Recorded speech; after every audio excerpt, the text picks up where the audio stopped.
The Department of English presents Let's Read Everyman. Let's read Everyman. Everyman is a morality drama the English version survives from the early 1500s. The focus on good deeds and on confession have suggested to some that this was translated out of the Middle Dutch and into English in response to attacks on Catholic theology by Reformation thinkers who emphasized faith over works and the lack of necessity of the intervention of the priesthood with the rites of confession, the sacraments of confession and absolution. In any case, the way that it's put together follows a lot of patterns of previous morality plays, where the everyman type character, the person who's supposed to represent all people, encounters a number of figures representing different aspects of life, either of the world that they live in or of their own inward soul. I want to focus just to give you a sense of the comic rhythm. This is both a funny and a sad play. It's funny in the way that it has these repeated patterns of everyman going to somebody and saying, "Hey, will you go face death with me?" And one by one, his family, his friends, and his money all say, "Not on your life, pal." But I thought you said you would. It's like, yeah, no, I don't think so. And that's the funny part. The sad part is well, not the sad part, but the really serious part, I should say serious part, is how knowledge takes him to prepare to die, to actually finally prepare to die. And there he deals with, or the characters that he is facing at this point are inward, not aspects that belong to the outer world, but to the inward world, the things that God grants to everybody. And these are his, knowledge, good deeds, his five senses, his strength, his discretion, and one by one, as he's dying, they all go away from him, except for knowledge, which is identified with faith as well. And this sort of represents, communicates the process of dying to the audience, to the listener. It forces them to contemplate both their temporary good of the world with the permanent good of the afterlife, with a focus on the transition between those, which was extraordinarily common in the 15th and 16th and 17th century, a period which was plagued by, plague. A third of Europe dies in the 14th century in the bubonic plague, or what disease it was is actually controversial, but the Black Death, and so there was a lot of the art and a lot of the literature and a lot of the philosophy focuses on death and preparing for death. But let's look at the comic part, and let's just look at a few lines here to think about the sort of comic timing of the story. I'm going to look on screen here because we're going to take in a bit more of the play to get the kind of dramatic development. Now, Death has said, "Make ready." See, Everyman says, "Well, can I see if anybody will help me out in my confrontation with Death?" And Death says, "Yeah, give it a try. Let's see how that goes for you. I'll come back and meet you. Don't worry. You're gonna run into me again eventually." Ha ha ha. Everyman: "Alas, I may well weep with sighs deep.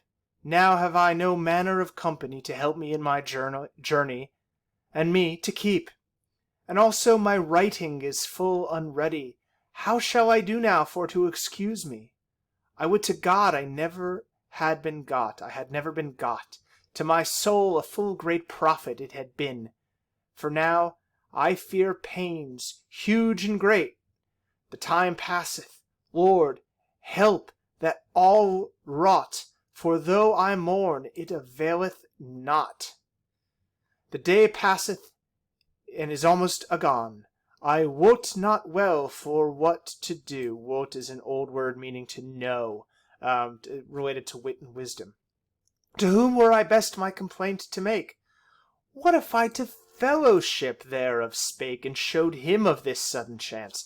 Fellowship, as we saw already in Sir Gawain and the Green Knight, means friendship. And, friendship is a relationship that's not considered casual in the Middle Ages and Renaissance. It's very close. It's so close that people sometimes read homosexual implications into it, like with Horatio and Hamlet, which, I'm not going to argue that that's not there, but I know that there's a whole discourse of intense, intimate friendship in the Middle Ages, so that it's not just like sort of an acquaintance that we're talking about here. What if I to fellowship thereof spake, and showed him of this sudden chance? For him is all mine affiance. We have in the world so many a day been good friends in sport and play. I see him yonder, certainly. I trust that he will bear me company. Thereof to him I will speak to ease my sorrow. Well met, good fellowship, and good morrow. All right, what is fellowship going to say to this? Everyman, good morrow. By this day, sir, why lookest thou so piteously? You look terrible. If anything be amiss, I pray thee me say, that I may help to remedy.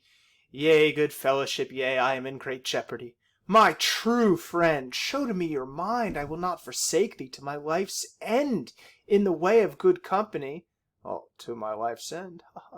That was well spoken, and lovingly.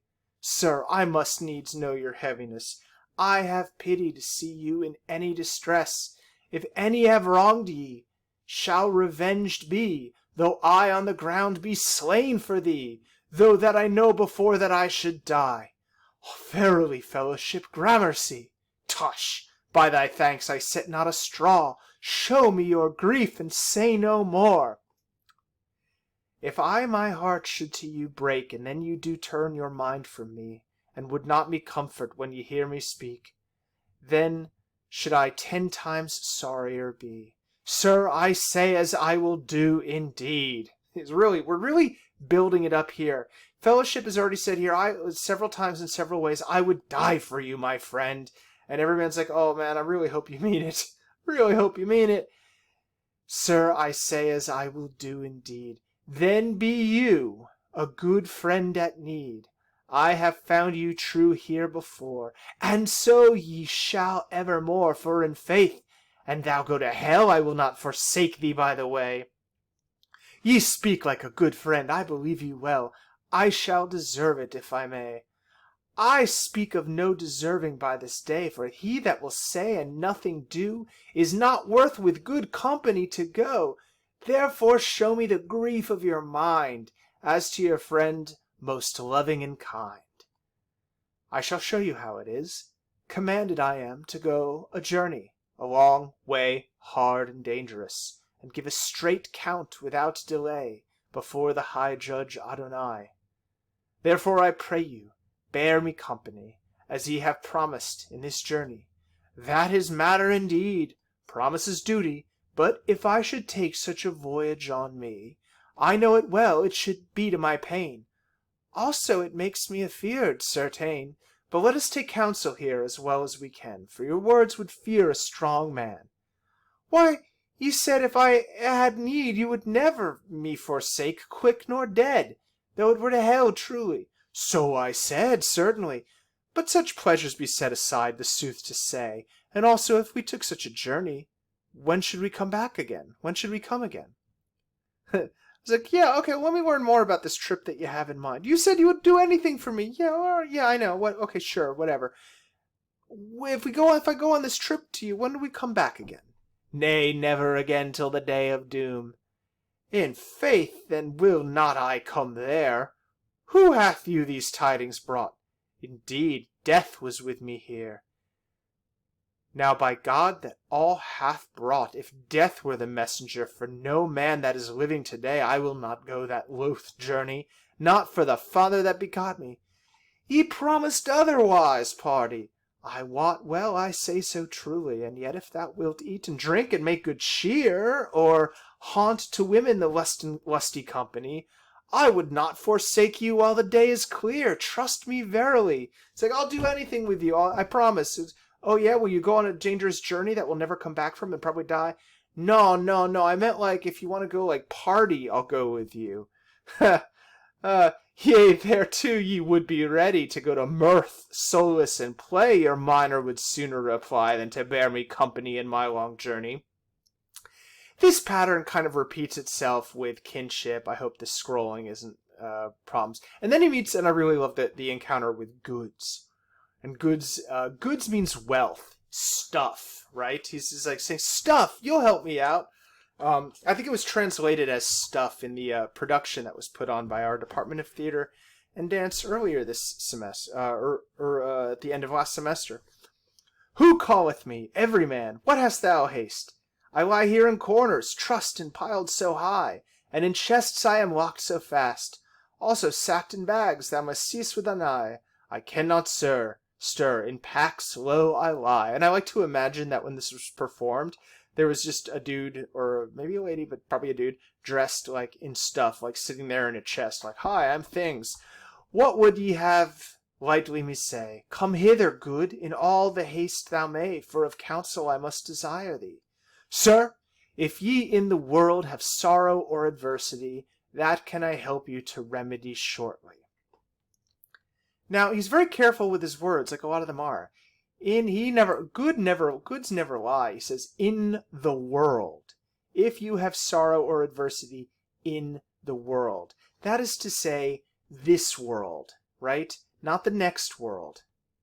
And he's going to go on to, Everyman says, I have to go and give an account before the highest Jupiter. Here's a nice bit of Christian humanism, using Roman imagery to express Christian ideas.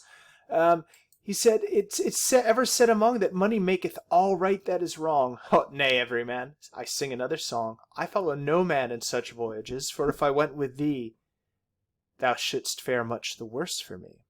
For because on me thou didst set thy mind, thy reckoning I have made blotted and blind. And reckoning is an interesting word because it means judgment, thinking, imagination, but it has the very literal meaning of arithmetic.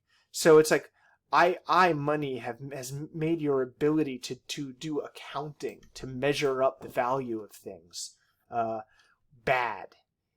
You cannot understand your account truly because of your love for me.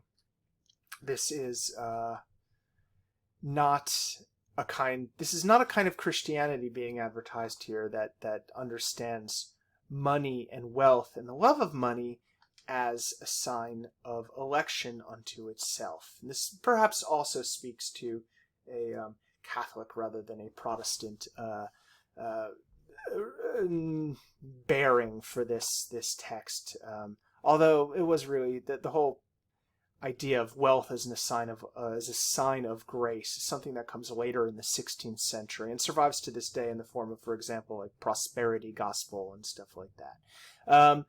In any case, Everyman has this conversation with Goods. Goods says, "Hey, look, I can't help you in the afterlife, and if anything, I'm a hindrance. So I'm out. Sorry." And this is where he then gets to good deeds, and good deeds will bring him to knowledge.